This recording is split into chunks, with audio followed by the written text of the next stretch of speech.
তো বন্ধুরা, তোমাদের জন্য নিয়ে চলে এসেছি ক্লাস 7 হিস্ট্রি চ্যাপ্টার 7 জীবনযাত্রা ও সংস্কৃতি, সুলতানি ও মুঘল যুগ, এই চ্যাপ্টারটা। হ্যালো বন্ধুরা, আমি Arghya and welcome to Arghya and Som's classes, the heart of learning. তো চলো শুরু করা যাক। তো বন্ধুরা, অর্ঘ্য অ্যান্ড সোমস ক্লাসেসে আমরা নিয়ে আসতে চলেছি অনলাইন ক্লাস। হ্যাঁ, ঠিকই শুনেছো বন্ধুরা, খুব শীঘ্রই আমরা নিয়ে আসতে চলেছি আমাদের অনলাইন ক্লাস। তো এই ক্লাসে আমরা ক্লাস 6 থেকে 10 পর্যন্ত পড়াবো, এবং যে সাবজেক্টগুলো আমরা এখানে পড়াবো, mathematics, science, history and geography, এই বিষয়গুলো পড়ানো হবে। আর আমাদের এখানে তোমরা যে ফেসিলিটিগুলো পাবে, নিয়মিত লাইভ ক্লাস, স্টাডি মেটেরিয়াল, যেটা আমরা সম্পূর্ণভাবে নিজেরা বিভিন্ন বইপত্র, বিভিন্ন কোয়েশ্চেন পেপার ঘেঁটে আমরা তৈরি করেছি, আর সেই সঙ্গে নিয়মিত মক টেস্ট। তো তোমরা কারা কারা এই ক্লাসটা করতে চাও নিচে একটু কমেন্ট করে জানিও। আর এই সংক্রান্ত কোনো কিছু জানার থাকলে তোমরা আমাদের কন্ট্যাক্ট নাম্বার এখানে দেওয়া রয়েছে, এই নাম্বারে কন্ট্যাক্ট করে জেনে নিতে পারো। তো খুব শীঘ্রই দেখা হচ্ছে আমাদের অনলাইন ক্লাসে। Thank you. তো এই ভিডিওতে আমরা আলোচনা করছি সুলতানি এবং মুঘল যুগে, অর্থাৎ মধ্যযুগে সাধারণ মানুষের জীবনযাত্রা ও সংস্কৃতি। এর আগে পর্যন্ত আমরা বিভিন্ন সুলতান এবং মুঘল সম্রাটদের কথা পড়েছি। আমরা মুঘল সম্রাট বাবর থেকে শুরু করে আকবর, শাহজাহান, এই সমস্ত বিভিন্ন মুঘল সম্রাটদের কথা, সুলতান কুতুবউদ্দিন আইবক, আরো বিভিন্ন সুলতানদের কথা আমরা পড়েছি। এই পার্টে আমরা এই সুলতান বা মুঘল সম্রাটদের কথা নয়, আমরা সাধারণ মানুষের সম্পর্কে জানবো। ইতিহাস মানে কিন্তু শুধুমাত্রই সুলতান বা সম্রাট বা রাজা মহারাজাদের কথা পড়াই নয়। ইতিহাস মানে হচ্ছে পুরনো দিনে ঘটে যাওয়া বিষয়বস্তু জানা। তো এই চ্যাপ্টারে আমরা সাধারণ মানুষের জীবনযাপন নিয়ে, সাধারণ মানুষের সংস্কৃতি নিয়ে আলোচনা করব। তো সুলতানি ও মুঘল আমলে জীবনযাত্রা ও সংস্কৃতি। জীবনযাত্রা বলতে সাধারণ মানুষের জীবনযাত্রা কেমন ছিল, এই মধ্যযুগে সাধারণ মানুষের জীবনযাপন কেমন ছিল, এবং সংস্কৃতি। সংস্কৃতি বলতে তোমরা ছবিতে দেখতে পাচ্ছ, সেখানে সংস্কৃতি বলতে মানুষের সাহিত্য, শিল্প, নাচ, গান, কবিতা, নাটক, সমস্ত কিছুই এর মধ্যে পড়ে। এবং সেই সঙ্গে সাধারণ মানুষের জীবন, যেমন তোমরা ছবিতে দেখতে পাচ্ছ, আমরা সাধারণ মানুষের ছবি এখানে দেখতে পাচ্ছি। ঠিক আছে, তো সাধারণ মানুষের জীবনযাপন কিরকম ছিল, সেই সঙ্গে সংস্কৃতি অর্থাৎ সাহিত্য, নাচ, গান, বিভিন্ন স্থাপত্য, বিভিন্ন নির্মাণ, এই সব কিছু সংস্কৃতির মধ্যে পড়ে। তো এই চ্যাপ্টারে আমরা এই সমস্ত বিষয় নিয়ে আলোচনা করব, সাধারণ মানুষের জীবন নিয়ে আলোচনা করব। তো চলো দেখা যাক। তো প্রথম পার্টে আমরা আলোচনা করব মধ্যযুগের বিভিন্ন পেশা, সাধারণ মানুষের পেশা কি কি ছিল। ওকে, তো মধ্যযুগে বিভিন্ন পেশার মধ্যে সাধারণ মানুষের যে প্রথম পেশাটা ছিল সেটা হচ্ছে কৃষিকাজ। কৃষি। তো এই সময় একটা বড় অংশ মানুষ বা বেশিরভাগ মানুষ কৃষিকাজের সঙ্গে যুক্ত ছিলেন, বিভিন্ন রকমের কৃষিকাজ করতেন। এবার কৃষিকাজের মধ্যে আমাদের দেশে বিভিন্ন রকমের শস্য, ধান, গম, সবজি, এগুলো তো হয়। পাশাপাশি এই সময় প্রচুর পরিমাণে ফলের চাষ হতো। তাহলে কি হলো, কৃষিকাজে বিভিন্ন শস্য, সবজি এবং ফলের চাষ হতো।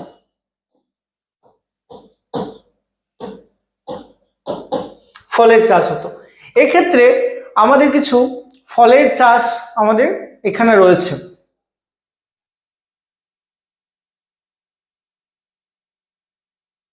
এই সময় গাঙ্গেয় সমভূমিতে, মানে গঙ্গা নদীর তীরে যে সমভূমি, সেই গাঙ্গেয় সমভূমিতে প্রচুর পরিমাণে আম উৎপন্ন হতো। গাঙ্গেয় সমভূমিতে প্রচুর পরিমাণে কি উৎপন্ন হতো, আম উৎপন্ন হতো। সেই আমের চাহিদা ছিল খুবই। তাহলে ফলের চাষ হতো।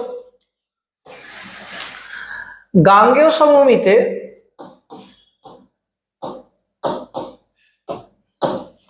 সমভূমিতে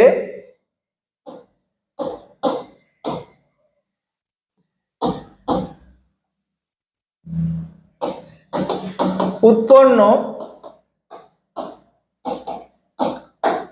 ফলের মধ্যে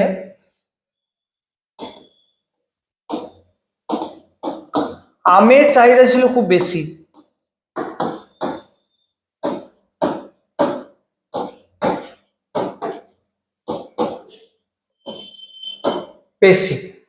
এছাড়াও আম তো হতোই, গাঙ্গেয় সমভূমিতে আম তো হতোই, এছাড়াও এই গাঙ্গেয় সমভূমিতেও আরো বিভিন্ন ফল চাষ হতো। এছাড়াও কলা, জাম, নারকেল ইত্যাদি চাষ হতো ইত্যাদি। তাহলে আম তো হতোই, তার পাশাপাশি কলা, জাম, নারকেল ইত্যাদি আরো ফল চাষ হতো। এর পাশাপাশি এই সময় বিভিন্ন ভেষজ উদ্ভিদের চাষ হতো।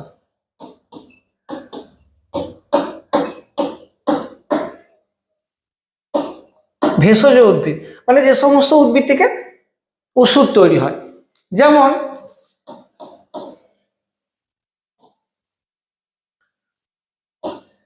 যেমন ঘৃতকুমারী,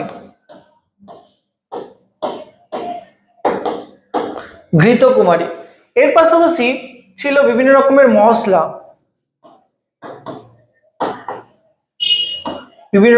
মশলা, যেমন লঙ্কা,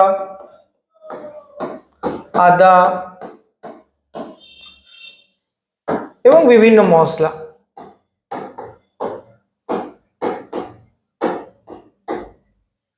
ইত্যাদি।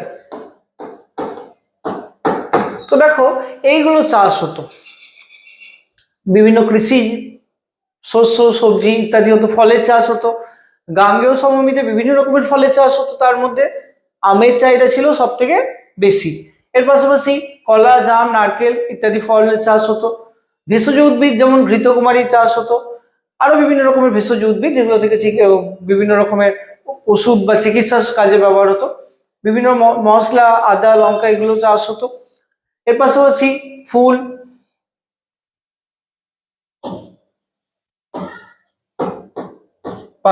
ফুল, চন্দন কাঠ ইত্যাদি,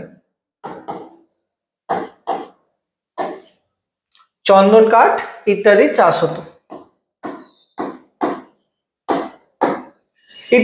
হতো। বোঝা গেল? তাহলে এই চাষগুলো এই সময় হতো। বিভিন্ন রকমের শস্য, সবজি, ফলের চাষ হতো। গাঙ্গেয় সমভূমিতে ফলের চাষ খুব ভালো হতো, আমের চাহিদা ছিল খুব বেশি গাঙ্গেয় সমভূমিতে বিভিন্ন ফলের মধ্যে। ভেষজ উদ্ভিদ হতো যেগুলো থেকে ওষুধ তৈরি হতো, বিভিন্ন মশলা, লঙ্কা, আদা এগুলো, বিভিন্ন ফুল, চন্দন কাঠ ইত্যাদি চাষ হতো। তাহলে প্রথম হচ্ছে কৃষিকাজ। 2 নম্বর ছিল শিল্প।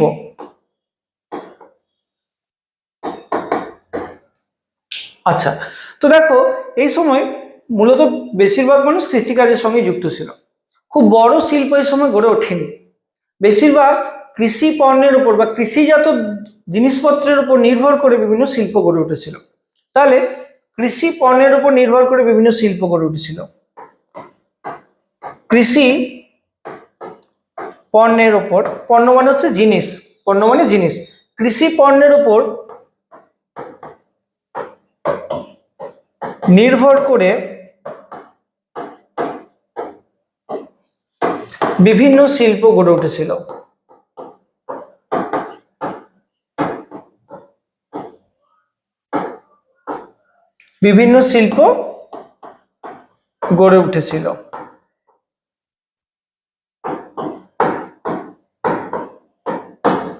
যেমন চিনি আর সুগন্ধি আতর,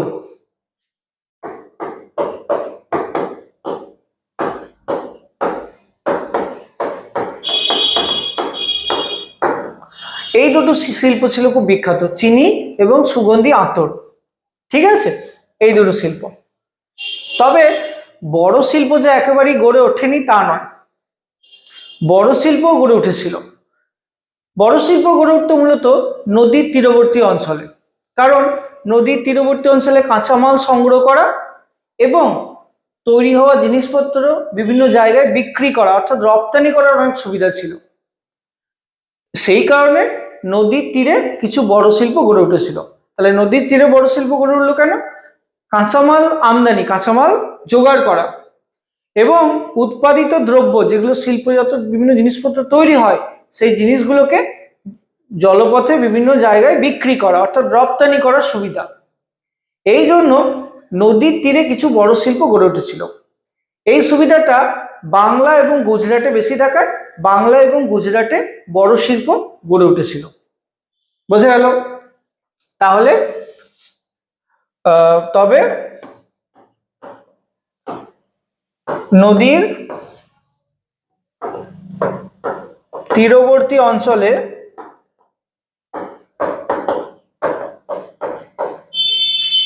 কিছু বড় শিল্প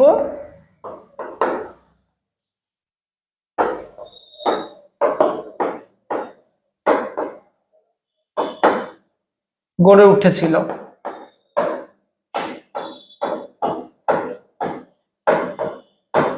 নদীর তীরবর্তী অঞ্চলে কিছু বড় শিল্প গড়ে উঠেছিল, যেমন কোথায়? বাংলা আর গুজরাট, এই দুটো জায়গায়। কেন গড়ে উঠেছিল বলো দেখি? হ্যাঁ, তার কারণ হচ্ছে নদীর তীরবর্তী অঞ্চলে কাঁচামাল সংগ্রহ করা, কাঁচামাল অর্থাৎ শিল্পের জন্য প্রয়োজনীয় বিভিন্ন জিনিস, যেমন ধরো কাপড় তৈরি করতে গেলে সুতো লাগে, তাহলে সুতোটা হচ্ছে কাঁচামাল। তাহলে কাঁচামাল সংগ্রহ করা এবং তৈরি হওয়া জিনিস বিভিন্ন জায়গায় রপ্তানি করা সুবিধার জন্য এই নদীর তীরে শিল্প গড়ে উঠেছিল, যেমন বাংলা এবং গুজরাট। এর পাশাপাশি ছিল বস্ত্র শিল্প, এর পাশাপাশি ছিল এছাড়াও বস্ত্র শিল্প,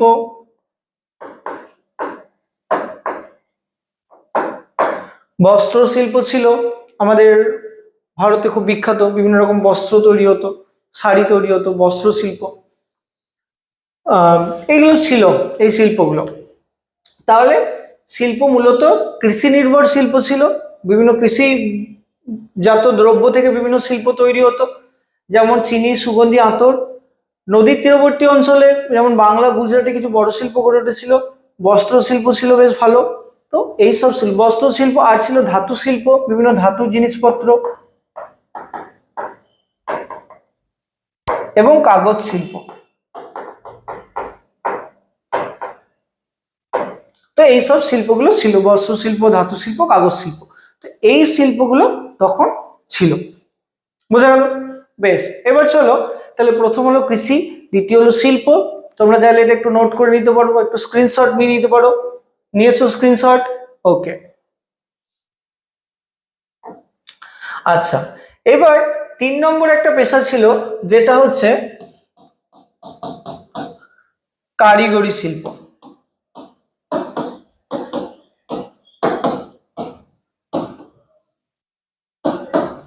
কারিগরি শিল্প, তো দেখো এই সব বিভিন্ন কারিগরি শিল্প ছিল, যেমন এই যে ধাতুর কাজ, এটা একটা কারিগরি শিল্পের মধ্যে পড়ে। তারপরে ধরো ধাতুর বিভিন্ন জিনিসপত্র তৈরি, তারপরে রাজমিস্ত্রি যারা বাড়ি তৈরি করতো, পাথরের কাজের বিভিন্ন কারিগর, এগুলো ছিল। তো এই সমস্ত কারিগরি শিল্প কিন্তু ছিল। তাহলে কি কারিগরি শিল্পের মধ্যে কি ছিল? ধাতুর কাজ,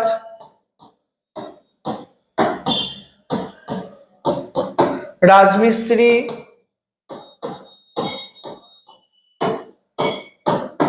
ধাতুর কাজ, রাজমিস্ত্রি এবং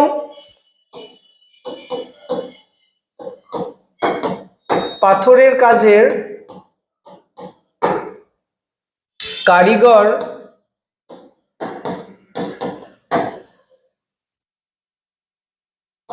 দের চাহিদা ছিল।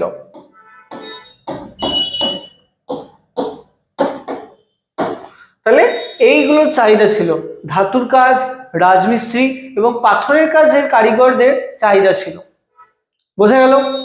ওকে, তাহলে কি হলো এই সময় পেশা? কৃষিকাজ। বিভিন্ন মানুষ কৃষিকাজ করত, বিভিন্ন শস্য, সবজি, ফল এগুলো চাষ হতো, ভেষজ উদ্ভিদ, মশলা, ফুল, চন্দন কাঠ এগুলো চাষ হতো। শিল্প, কৃষিজাত শিল্প বেশি ছিল, কিছু কিছু জায়গায় বড় শিল্প গড়ে উঠেছিল নদীর তীরে। আর বস্ত্র শিল্প, ধাতু শিল্প, কাগজ শিল্প ছিল। কারিগরি শিল্পতে কি হলো? বিভিন্ন রকমের ধাতু শিল্প, পাথরের বিভিন্ন জিনিসপত্র তৈরি এবং রাজমিস্ত্রি, এইগুলো চাহিদা ছিল।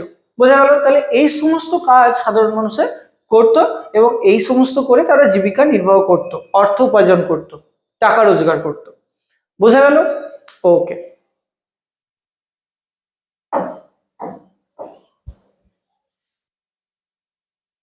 ওকে, এবারে যে মধ্যযুগে সাধারণ মানুষের জীবনযাপন, সাধারণ মানুষের জীবনযাপন কেমন ছিল?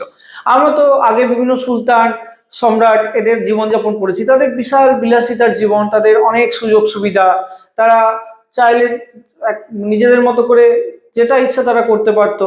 আমরা দেখেছি যে শাহজাহান তার নিজের প্রয়োজনে একটা শহরই তৈরি করেছেন যার নাম শাহজাহানাবাদ।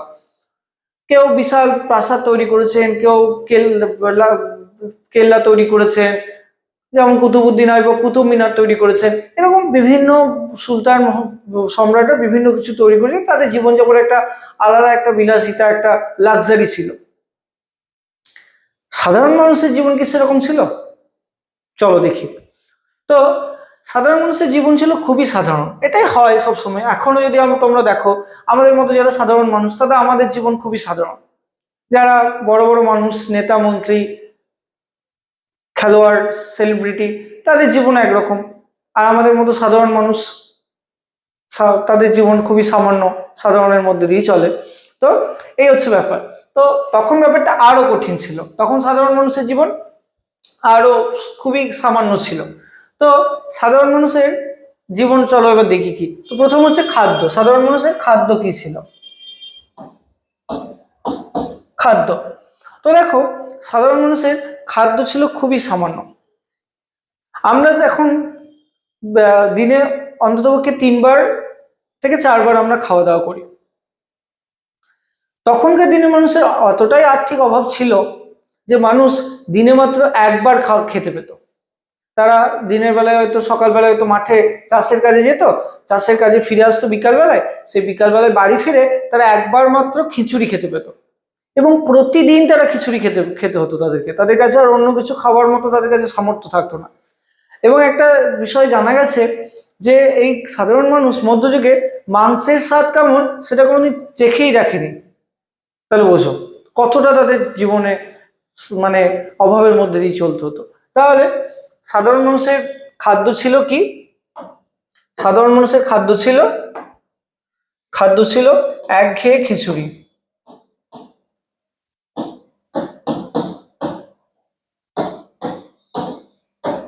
একঘেয়ে খিচুড়ি, দিনে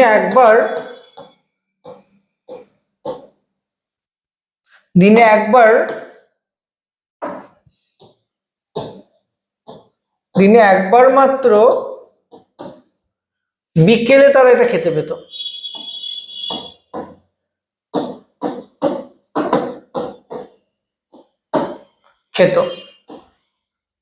তারা মাংসের স্বাদ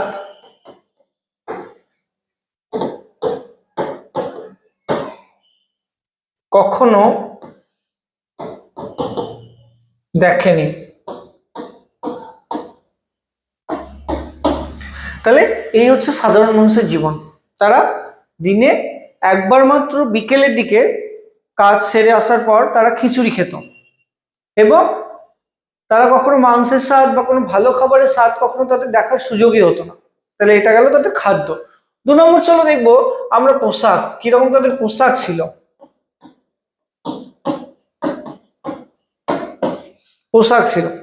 তো স্বাভাবিক, তাদের যখন এতই আর্থিক অবস্থা খারাপ তখন নিশ্চয়ই খুব বিশাল কিছু পোশাক থাকবে না, তারা নিশ্চয়ই স্যুট প্যান্ট পরে বসে থাকবে না। তাদের খুবই সামান্য পোশাক ছিল, খুবই সামান্য। হয়তো পুরুষরা একটা ধুতি পরতো, ওপরের দিকে জামা বা কিছু শার্ট পরার তাদের সামর্থ্য থাকতো না, আর মহিলারা শাড়ি পরতো, শাড়ির মধ্যে তারা ব্লাউজ ব্যবহার করতো না, শুধুমাত্র শাড়ি পরতো। তাহলে এই রকম ছিল তাদের খুব সাধারণ পোশাক। তাহলে পোশাক ছিল খুবই সামান্য,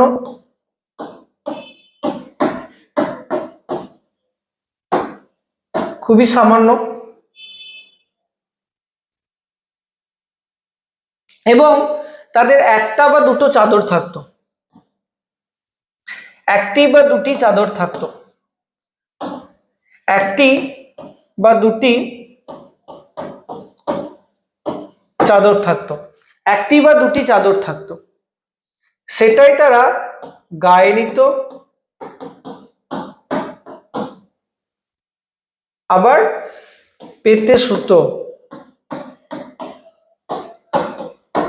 পেতে শুতো। যদিও এটা গ্রীষ্মকালে ঠিক হতো, কিন্তু শীতকালে তাদের খুবই কষ্ট হতো, একটা চাদর গায়ে নিয়ে শোয়া খুবই কষ্টের ব্যাপার শীতকালে।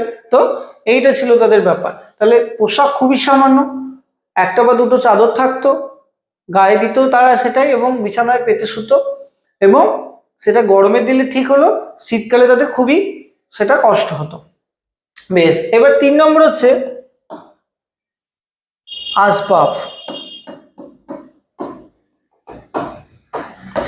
আসবাব মানে হচ্ছে ব্যবহারের জন্য ঘরের মধ্যে কি কি থাকতো, যেমন খাট, বিছানা, খাট, আলমারি, এইগুলো আর কি আসবাবের মধ্যে পড়ে, চেয়ার, টেবিল, এগুলো সব আসবাবপত্রের মধ্যে পড়ে। তো তাদের আসবাবপত্র খুবই সামান্য ছিল। তো দেখো, তাদের আসবাবের মধ্যে ছিল একটা খাটিয়া, এই যে খাটিয়া, এই যে এই হচ্ছে খাটিয়া, বাঁশের তৈরি এক ধরনের খাটের মতো বা তক্তার মতো, এটা থাকতো খাটিয়া। আর রান্নার জন্য থাকতো কিছু বাসনপত্র, এই যে দেখো খুবই সামান্য কিছু বাসনপত্র। তাহলে এই ছিল তাদের আসবাবপত্র। তাহলে কি ছিল আসবাবপত্র? একটি খাটিয়া,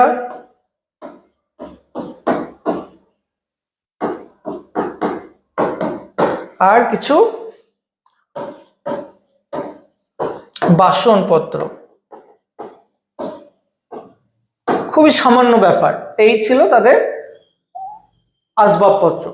পরবর্তী হচ্ছে তাদের বাড়ি কিরকম ছিল, গৃহ, গৃহ কিরকম ছিল। তো দেখো, গৃহ খুব সামান্য, খুবই সামান্য। তো কি হতো, তারা কোনো জলাশয়, সেটা পুকুর হতে পারে বা ডোবা হতে পারে বা কোনো কুয়ো, তার পাশে তারা বাড়ি তৈরি করতো, কারণ তাদের জলের সুবিধাটা হতো সেখানে। তো কোনো জলাশয়ের পাশে তারা বাড়ি তৈরি করতো, এবং বাড়ি তৈরি করার জন্য কিছু গাছের গুঁড়ি, এটাও গাছের গুঁড়ি প্রয়োজন হতো, আর মাটি দিয়ে তারা বাড়ির চারিদিকটা ঘিরে নিত।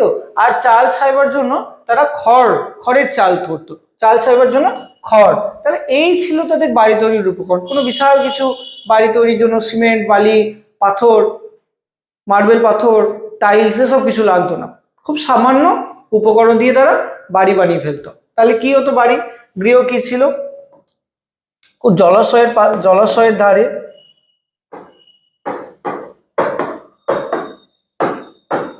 জলাশয় বলতে এখানে পুকুর, ডোবা বা কোনো কুয়ো এর পাশে, জলাশয়ের ধারে হতো কিছু গাছের গুঁড়ি,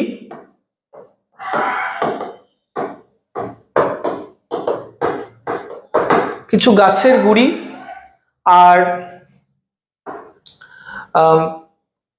মাটি, আর চাল ছাইবার জন্য খড়, এই দিয়ে তারা বাড়ি তৈরি করে ফেলতো বা গৃহ তৈরি করে ফেলতো। তাহলে এই ছিল তাদের খুব সামান্য জীবনযাপন। এবার চলো দেখি তাদের বিনোদন কিরকম ছিল। বিনোদন, বিনোদন মানে তারা ফ্রি টাইমে কি করত, কিভাবে তারা আনন্দ উপভোগ করত। আমরা যখন কাজ করার পর আমাদের যখন ফ্রি টাইম থাকে তখন আমরা বিনোদন করি। তো তারা কি করত, তো দেখো, তখন তার টিভি, ফোন, সোশ্যাল মিডিয়া এসব ছিল না। তো তারা কি করত, তো তারা তাদের প্রধান বিনোদনের মাধ্যম ছিল কুস্তি লড়াই করা।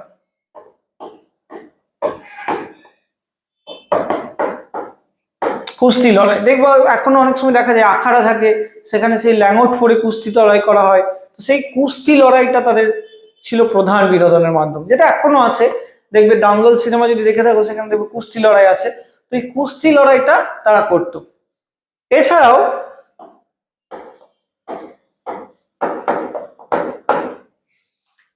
বর্ষা ছোড়া, তীর চালানো, সাঁতার কাটা ইত্যাদি, এইগুলো তাদের বিনোদনের মাধ্যম ছিল। তাহলে কুস্তি লড়াই ছিল তাদের প্রধান বিনোদনের মাধ্যম, তাছাড়া বর্ষা ছোড়া, তীর চালানো, সাঁতার কাটা এগুলোও ছিল। বোঝা গেল? তাহলে পুরো জিনিসটা একবার সংক্ষেপে দেখে নাও।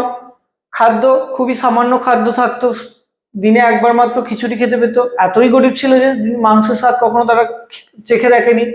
পোশাক খুবই সামান্য, তারা পুরুষরা ধুতি পরতো, জামা বা শার্ট পরতো না, মহিলারা শুধুমাত্র শাড়ি পরতো। একটা বা দুটো চাদর থাকতো, সেটাই তারা গায়ে দিত এবং পেতে শুতো। আসবাবপত্র ছিল একটি খাটিয়া, কিছু বাসনপত্র, এগুলো ছিল। গৃহ খুবই সামান্য, কোনো জলাশয়ের ধারে তারা বাড়ি বানাতো, কিছু গাছে গুড়ি দিয়ে তারা বাড়ি তৈরি করে নিত এবং মাটি দিয়ে চারিদিকে ঘিরে দিত, চাল ছাইবার জন্য খড় ব্যবহার করত। বিনোদন কুস্তি লড়াই করত, এছাড়াও বর্ষা ছোড়া, তীর চালানো, সাঁতার কাটা এগুলো করতো। তো এই হচ্ছে সাধারণ মানুষের জীবনযাপন। বোঝা গেল? ওকে, আচ্ছা, এবার একটা জিনিস আলোচনা করবো 6 নম্বর, সেটা হচ্ছে নারীদের অবস্থা।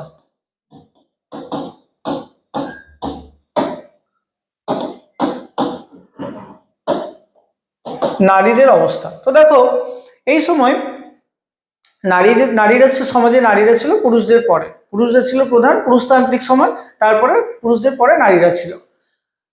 বিভিন্ন উচ্চ পরিবারে, ধনী পরিবারে পর্দা বা ঘোমটার প্রচলন ছিল, মহিলারা পর্দা বা ঘোমটা করে থাকতো। তবে সাধারণ গরিব পরিবারে সে প্রথা ছিল না। তারা, নারীরা বা মেয়েরা পুরুষদের সঙ্গে কাঁধে কাঁধ মিলিয়ে তারা কাজকর্ম করত। বোঝা গেল? তাহলে কি হলো, যে সমাজে পুরুষদের পর ছিল নারীদের স্থান। সমাজে পুরুষদের পর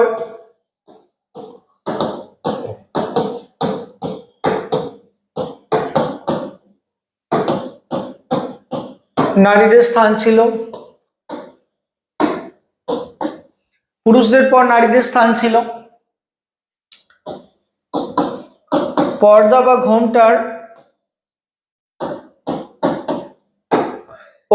ঘোমটার প্রচলন ছিল।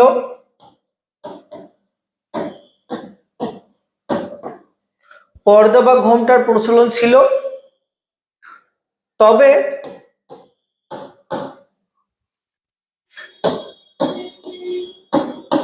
সাধারণ মহিলাদের মধ্যে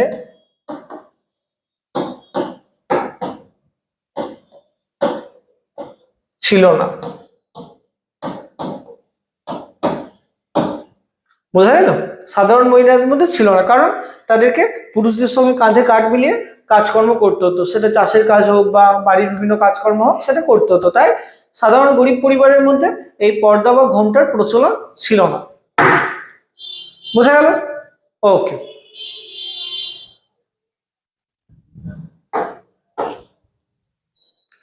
এরপর আমরা আলোচনা করব মধ্যযুগের সময় গণনা সম্পর্কে, যে মধ্যযুগের সাধারণ মানুষ কিভাবে সময় গণনা করত। তো চলো সেটা দেখি। তো সময় গণনা টপিকটা হচ্ছে,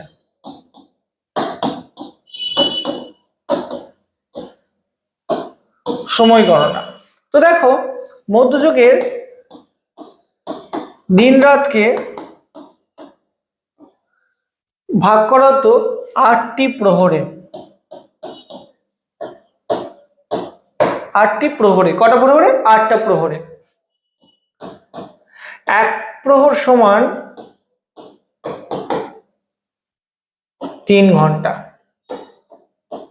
ঠিক আছে? এই 8টি প্রহরকে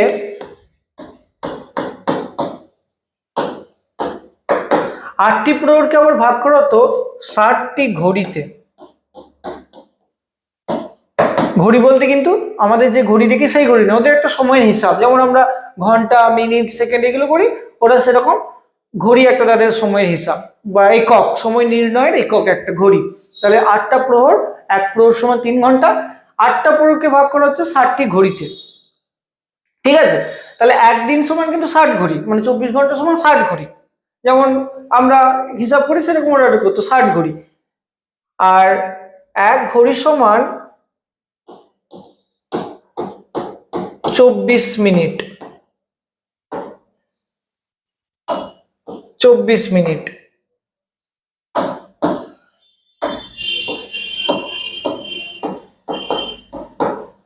মিনিট। আবার প্রত্যেকটা ঘড়িকে